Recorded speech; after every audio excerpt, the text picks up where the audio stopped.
Ramadan tiba, marhaban ya Ramadan. Assalamualaikum warahmatullahi wabarakatuh. Innal hamdalillah nahmaduhu wa nasta'inuhu wa nastaghfiruhu wa na'udzu billahi min syururi anfusina wa min sayyiati a'malina. May yahdihillahu fala mudhillalah wa may yudlil fala hadiyalah. Asyhadu an la ilaha illallah wahdahu la syarikalah wa asyhadu anna Muhammadan abduhu wa rasuluh.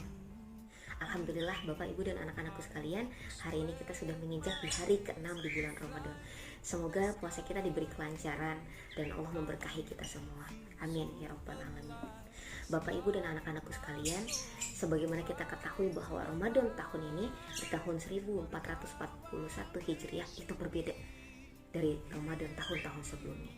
Jika Ramadan tahun-tahun sebelumnya Bapak Ibu dan anak-anakku sekalian masih bisa menikmati sholat tarawih bersama berjamaah di masjid, masih bisa menikmati iftar, buka puasa bersama, baik dengan keluarga, saudara, handai, tolan, kawan, atau dengan teman-teman reuninya, baik itu di masjid ataupun di tempat makan, atau di tempat atau di rumah kawannya misalnya.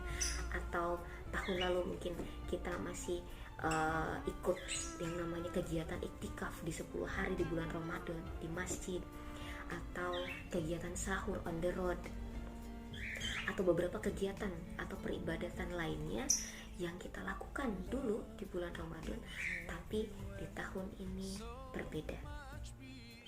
Mengapa? Karena di Ramadan tahun ini kita sedang menghadapi COVID-19 atau coronavirus disease, di mana penyebarannya bisa dengan sangat cepat melalui kontak antar manusia. Oleh karena itu Bapak Ibu dan anak-anakku sekalian, bahasan kultum kita pada hari ini yaitu How to Face Ramadan During Pandemic COVID-19. Bagaimana menghadapi bulan Ramadan dalam masa pandemi COVID-19. Bapak Ibu, Allah Subhanahu wa taala berfirman dalam surat Al-Baqarah 195, "Wala tulqu biaidikum ila takhlukah wa ahsinu innallaha yuhibbul muhsinin." Dan janganlah kamu menjatuhkan dirimu dalam kebinasaan, dan berbuat baiklah, karena sesungguhnya Allah menyukai orang-orang yang berbuat baik.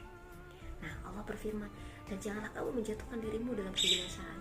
Jadi janganlah mendekatkan kita atau menjatuhkan kita ke dalam wabah ini, karena akan membuat kita binasa. Dan apakah wabah taun itu terjadi hanya ketika di masa kita? Tidak. Wabah taun juga pernah terjadi menurut sejarah dalam masa sebelum Nabi Muhammad, dan bahkan ketika masa Rasulullah SAW, bahkan di masa setelahnya, di masa Umar bin Khattab, dan juga di masa dinasti kekhalifahan setelahnya. Di masa Rasulullah SAW itu terjadi yang namanya wabah lepra. Dan Rasulullah SAW bersabda, larilah kamu dari orang yang berpenyakit lepra sebagaimana kamu lari dari singa.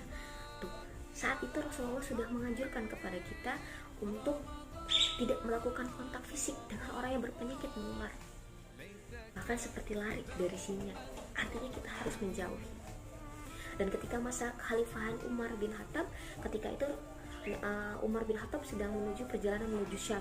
Ketika masa perjalanan itu sahabat memberitahukan bahwa ada wabah yang terjadi di negeri Syam.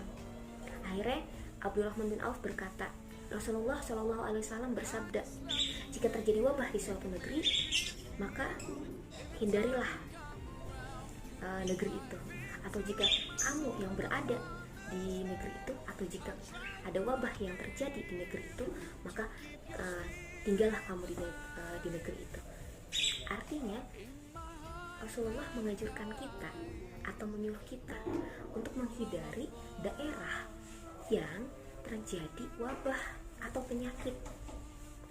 Toh kalau kita yang ada di daerah itu, maka Rasulullah meminta kita untuk tidak meninggalkan daerah itu. Ini dimaksudkan adalah agar kita tetap di situ dan tidak menjadi carrier. Terbayang kalau kita misalnya ada di daerah yang terkena wabah, di zona merah, lantas kita pergi ke negara atau ke daerah lain, yang dikhawatirkan adalah kita menjadi carrier, kita menjadi pembawa yang akhirnya membawa penyakit ke suatu daerah tertentu. Jadi Bapak Ibu sekalian yang dirahmati Allah, ada beberapa hal yang menjadi catatan bagaimana cara kita menghadapi bulan Ramadan ini dalam masa pandemi COVID-19. Yang pertama adalah pastikan Anda mengkonsumsi makanan yang sehat dan bergizi, dan juga minum banyak air putih. Karena beberapa ahli gizi mengatakan jika Anda mengkonsumsi makanan yang bergizi seimbang, kaya akan protein, vitamin, lemak, karbohidrat yang cukup, insya Allah jika Anda melaksanakan puasa dengan tahapan-tahapan yang benar, maka akan menjaga kesehatan Anda akan tetap prima. Bahkan puasa akan membuat imun kita justru jauh lebih bertambah.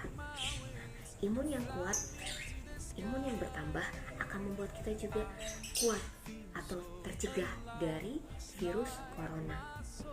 Selanjutnya yaitu yang kedua adalah please stay at home. Jika biasanya tahun lalu Anda melaksanakan kegiatan sholat wajib dan sholat tarawih atau kegiatan buka puasa bersama di masjid, tahun ini please do at home with your family. Kerjakan sholat tarawih di rumah dengan keluarga. Masjid ditutup itu bukan berarti membatasi Anda untuk beribadah. Anda tetap bisa beribadah, tapi do it at home, tapi lakukan itu di rumah. Bagaimana caranya? Anda bisa sholat tarawih di rumah bersama keluarga.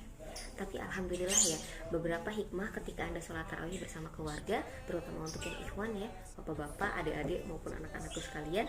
Satu, katanya bacaan Al-Quran jadi bertambah baik. Alhamdulillah.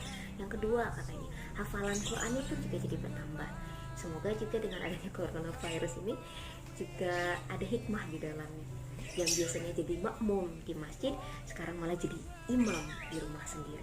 Kalau kalian merasa juga kerindu dengan kajian, biasanya ada kajian di masjid, ada tasmi qiraah, ada tasmi murojaah, ada juga kegiatan-kegiatan kajian lainnya. Jangan khawatir, kita tetap bisa mendengarkan dan mengikuti kajian itu via online. Bisa ada yang live Facebook, live Instagram, streaming YouTube, dan lain sebagainya.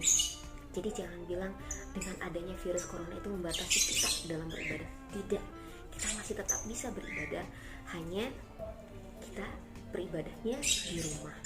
Yang ketiga adalah do social distancing. Jaga jarak. Kalau memang Anda diharuskan untuk keluar rumah, untuk membeli kebutuhan pokok, atau untuk keperluan yang dirasa penting, dipersilahkan, tapi tidak berkerumun. Karena Rasulullah SAW juga mengatakan bahwa jika terjadi wabah di suatu tempat, maka hindari. Ketika Anda pada posisi harus pergi, maka hindari dengan cara menggunakan masker untuk jaga-jaga, memakai hand sanitizer, memakai pelindung diri, atau juga ada jarak aman ketika Anda bertemu dengan orang lain minimal 1-2 meter. Itu juga dalam rangka menjaga diri Anda dari coronavirus. Selanjutnya yaitu keep the cleanliness, yaitu menjaga kebersihan. Sebetulnya Ramadan atau kita sebagai muslim ya, itu sudah mengajarkan kita pentingnya toharoh, pentingnya berwudu. Ketika kita mau sholat wajib, kita berwudu. Ketika kita mau sholat sunnah misalnya, kita juga berwudu. Atau ketika kita mau melaksanakan kegiatan tadarus Al-Quran, kita juga berwudu.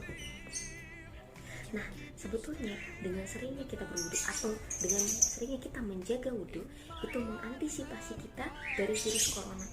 Betapa kita tahu saran dari WHO, saran dari beberapa dokter yang menyarankan kita untuk selalu menjaga kebersihan, selalu mencuci tangan, selalu menggunakan hand sanitizer, dan lain sebagainya. Kita, itu Rasulullah sudah ajarkan kita jauh-jauh hari untuk menjaga wudu. Karena dengan menjaga wudu, kita ternyata bisa mengantisipasi kita dari berbagai penyakit. Masya Allah. Selanjutnya yaitu jangan lupa untuk selalu terhubung dengan komunitas muslim. Kenapa harus terhubung dengan komunitas muslim? Kenapa harus terhubung dengan kawan-kawan muslim? Kenapa? Karena agar kita selalu ada charge untuk menambah iman, memperbaiki amal-amal kita. Karena ketika ada komunitas muslim akan ada reminder, pengingat.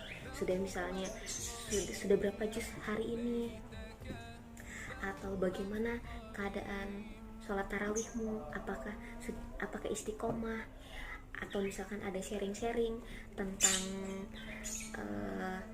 tentang ilmu pengetahuan, tentang dakwah gitu, yang fungsinya adalah sebagai reminder, sebagai pengingat, sebagai cas kita dalam memperbaiki amal-amal kita. Jadi selalu terhubung dengan komunitas muslim itu penting. Dan yang terakhir, Bapak Ibu dan anak-anakku sekalian, tetap laksanakan ibadah dengan ikhlas hanya mengharap pahala Allah. Bapak Ibu dan anak-anakku sekalian, bayangkan jika ini Ramadan terakhir kita. Bayangkan kalau ini adalah Ramadan terakhir kita. So, Bapak Ibu dan anak-anakku sekalian ingat kembali.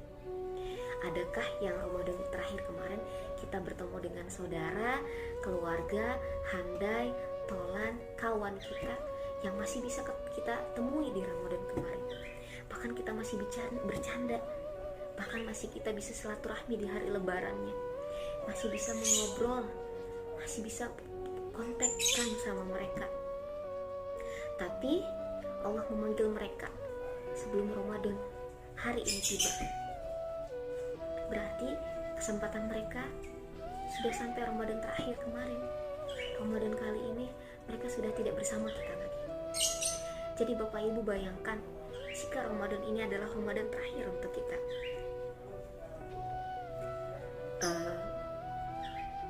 Bayangkan kalau kita tidak bertemu lagi dengan Ramadan tahun depan. Jadi Bapak Ibu dan anak-anakku sekalian, Ramadan kali ini adalah Ramadan agar kita bisa memperbaiki diri, banyak bermunajat kepada Allah. Ramadan tidak hanya cukup untuk menahan haus dan lapar, tapi juga ada menahan syahwat di dalamnya. Artinya kita wajib untuk mengontrol nafsu kita agar kita tidak tersesat sesat-sesatnya. Ini adalah Ramadan di mana Allah mengabulkan doa orang-orang yang berpuasa. Maka Bapak, Ibu, dan anak-anakku sekalian, perbanyaklah doa sebanyak-banyaknya, perbanyaklah munajat sebanyak-banyaknya kepada Allah Subhanahu wa Ta'ala. Ini perbanyak meminta ampunan kepada Allah Subhanahu wa Ta'ala. Karena kita tidak tahu apakah Ramadan ini menjadi Ramadan terakhir untuk kita. Kita tidak pernah tahu. Yang jelas bayangkan kalau Ramadan ini menjadi Ramadan terakhir.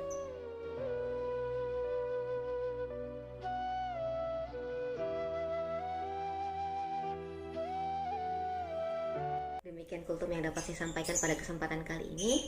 Untuk itu saya adakan kuis berhadiah untuk 2 orang guru tercepat dan 5 orang guru tercepat. Tolong simpulkan atau sebutkan poin-poin yang sudah menjadi bahasan kultum saya pada kesempatan kali ini. Oke. Dan hadiahnya adalah 2 buah sarung untuk 2 orang guru sama pulsa untuk 5 orang murid tercepat. So, jika Anda sudah dapat kesimpulannya dari kultum kali ini, silahkan kirim ke nomor saya di bawah ini. Oke, thank you so much. Wabillahi taufik wal hidayah. Wassalamualaikum warahmatullahi wabarakatuh.